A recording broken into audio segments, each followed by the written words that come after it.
Hello students, बात करेंगे Allahabad high court के लेकर ग्रुप सी और ग्रुप डी। देखिए, मैंने आपसे कहा था कि मैं एक ऐसा डेटा तैयार कर रहा हूं कि कितने बच्चे ऐसे हैं जो ग्रुप सी भी क्वालिफाई हैं और ग्रुप डी भी क्वालिफाई हैं। तो आप बिल्कुल चैनल को लाइक और सब्सक्राइब जरूर कर लीजिएगा क्योंकि काफी मेहनत लगी है ये पूरा डेटा तैयार करने में। क्योंकि ये जो आपको पता है कि जो रिजल्ट आया है ग्रुप सी और ग्रुप डी का, वो जो आया है वो पीडीएफ फॉर्म में आया है। फिर मैंने क्या करा कि पीडीएफ को जाकर एक्सेल में कन्वर्ट किया है। फिर देखिए, ग्रुप सी का जो पीडीएफ थी, जो क्वालिफाई बच्चे थे उनकी पीडीएफ को एक्सेल में कन्वर्ट करना, और फिर ग्रुप डी के जो बच्चे थे उनको क्वालिफाई जो थे उनको कन्वर्ट किया मैंने एक्सेल में, और दोनों को मैच करके देखा। और मैच मैंने किस बेस पे किया है कि कैंडिडेट का नाम और फादर नेम, और तो कुछ मैच हो नहीं सकता है। देखिए, यहाँ पर जो ग्रुप सी में क्वालिफाई है उनका नाम और उनके फादर का नाम, और ग्रुप डी में नाम और उनके फादर का नाम। तो ये दो मैच मैंने करने के बाद जो बच्चे निकल के आए हैं वो कितने निकल के आए हैं? 1680 बच्चे ऐसे हैं जो ग्रुप सी में भी हैं और ग्रुप डी एग्जाम दोनों में क्वालिफाई हैं। और ग्रुप डी में पद कितने हैं? 1699 पद हैं। और क्वालिफाई बच्चे कितने हैं? तो 10,103। और यहाँ पर कितने बच्चे क्वालिफाई हैं? 5,920। और लगभग यहाँ पर 1,000 के आसपास यहाँ भी पद हैं। तो 1680 ऐसे बच्चे हैं जो दोनों में कंपीट कर रहे हैं। अब इन बच्चों को क्या है, 1680 में क्या है कि इनको टाइपिंग भी बेहतर करनी है, टाइपिंग भी अच्छी करनी है, और इधर ग्रुप डी की भी बढ़िया तरीके से तैयारी करनी है।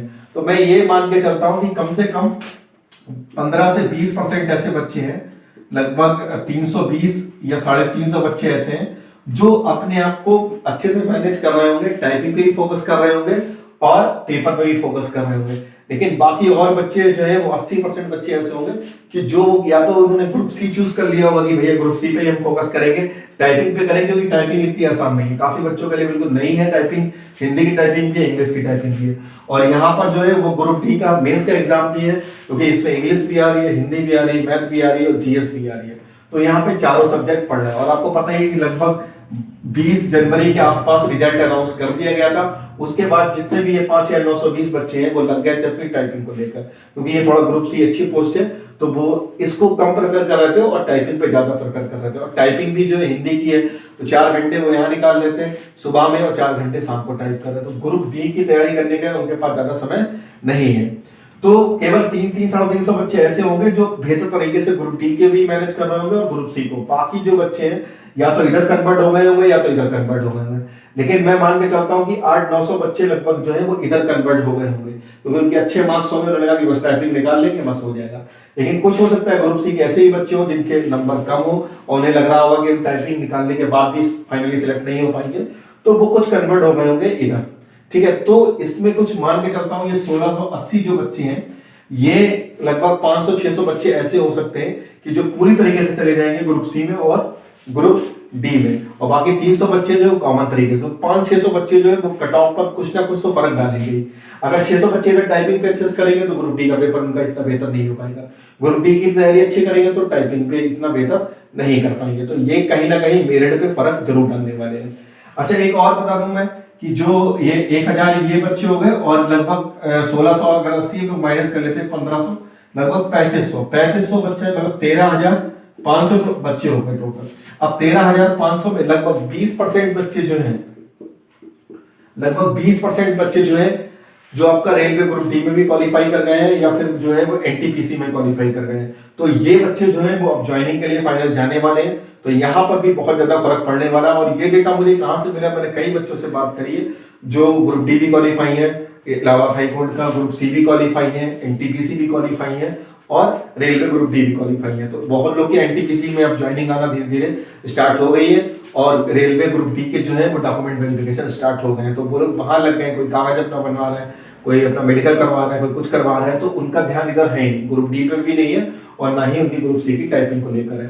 तो इधर भी काफी बच्चा कन्वर्ट हो रहा है। तो ये बहुत एक अच्छा डेटा मिला है मुझे 1680 बच्चों का कि कहीं ना कहीं ये जो है वो या तो इधर कुछ मूव करेंगे या फिर इधर कुछ मूव करेंगे। तो दोनों तरफ से बेनिफिट होने वाला है। इन बच्चों को बेनिफिट हो जाएगा, तो टाइपिंग छोड़ देंगे बच्चे, या फिर इधर बच्चे जो है बहुत हाई मेरिट, क्योंकि जो यहाँ पे ग्रुप डी में जो सिलेक्ट है और ग्रुप सी में भी जो सिलेक्ट है उससे ग्रुप डी में बहुत अच्छे नंबर है, क्योंकि वो यहाँ पे भी बहुत अच्छे मेरिट से आया है तभी ग्रुप सी में सिलेक्ट हो पाया और यहाँ पे भी बहुत अच्छी उसके मार्क्स हैं, तो वो अगर इधर कन्वर्ट हो जाता है तो ग्रुप डी की तैयारी थोड़ा सा कम करेगा।